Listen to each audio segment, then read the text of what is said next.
श्री स्वामी समर्थ. एका ताईची खूप कमेंट येत होती की ताई होम टूर करा म्हणून. म्हणलं जसं आहे तसं आज शेअर करावा.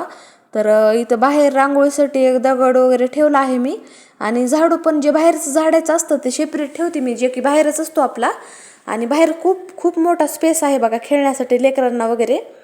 तर आणि पडदा वगैरे लावलेला आहे मी छोटासा एकदम मण्यांचा, जे की मीच बनवला होता. हॉलमध्ये एंट्री होताच समोरच्या बाजूला सोफा सेट वगैरे आहे, जे की एल शेपमध्ये आहे. आणि ज्या साईडला आपण एंट्री करतो ना घरामध्ये, तर त्याच्याच उजव्या बाजूला अशा प्रकारे फर्निचर वगैरे केलं आहे. त्याच्यावर मी जास्त पसारा ठेवलेला नाही, कारण ओवीना काहीच ठेवत नाही. एक छोटंसं झाडच ठेवलेलं आहे.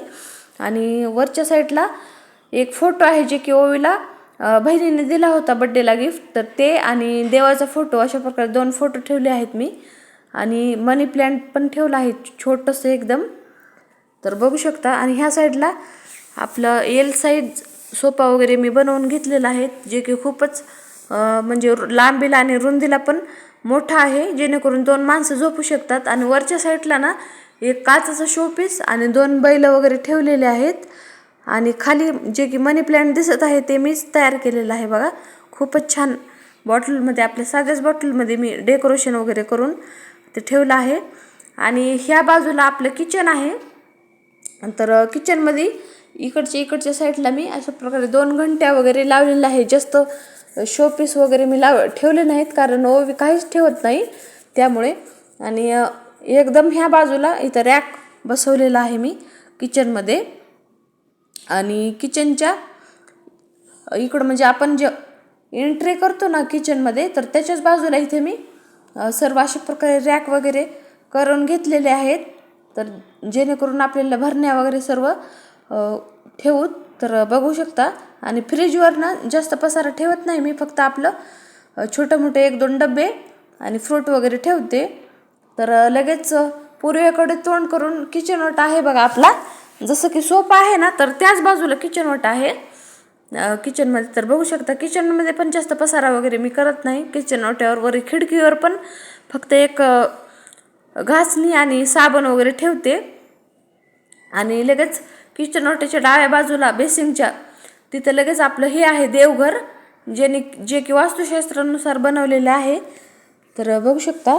आणि हे फर्निचर वगैरे करून घेतलं आहे सोफ्यासोबतच, जे की भरण्या वगैरे ठेवायला कामाला येईल म्हणलं. आणि एकदम खालच्या साईडला देवाचं अशा प्रकारे मी सामान ठेवते. आणि बेडरूममध्ये सर्व फर्निचर वगैरे करून घेतलं आहे. तर बघू शकता वरच्या साईडला पण सर्व फर्निचर केलेलं आहे. बेडरूममध्ये पण मी एवढा पसारा करत नाही, जे आहे ते सर्व म्हणजे आतमध्येच राहतं. वरच्या साईडला माळ्यांना अशा प्रकारे सगळीकडे फर्निचर केलेलं आहे, जेणेकरून आपल्याला एक्स्ट्राचं सामान वगैरे सर्व वरी बसतं आणि दिसायला पण छान वाटावं म्हणून. आणि माझ्याकडे ड्रेसिंग टेबल आहे, पण ते गावाकडे असल्यामुळं मी इथं अशा प्रकारे खिडकीलाच आरसा वगैरे अडकून तिथं आपलं पावडरचा डबा वगैरे ठेवलं आहे. आणि ह्या बाजूला 2 कोठ्या आहेत ते ठेवलेत. आणि ओवीच्या गाड्या वगैरे त्या कोठीवर वगैरे ठेवते मी. तर असा आहे माझा एकदम साधा सिंपल असा होम टूर. कसा वाटला आहे नक्की कमेंट करून सांगा. आणि इथं आपली एक टाकी आहे, म्हणलं कधी भरून ठेवते. पाण्याचा वगैरे प्रॉब्लेम नाही तेवढा, पण भरून असावी म्हणून ठेवते. तर ही आपली बाल्कनी आहे बघा. तर खूप मोठी बाल्कनी आहे. आणि बाल्कनीमध्ये छोटासा कोपरा असते ना, वरी कचऱ्याची बकेट वगैरे ठेवायला मी केलं आहे. आणि एकदम छोट्याशाच कुंड्या मी लावल्या आहे. जास्त काही कुंड्या वगैरे मी लावल्या नाहीत, कारण गॅलरी म्हणजे तिथेच कपडे वगैरे धुवायचे असते. तर चला, कसा वाटला होम टूर. बाय.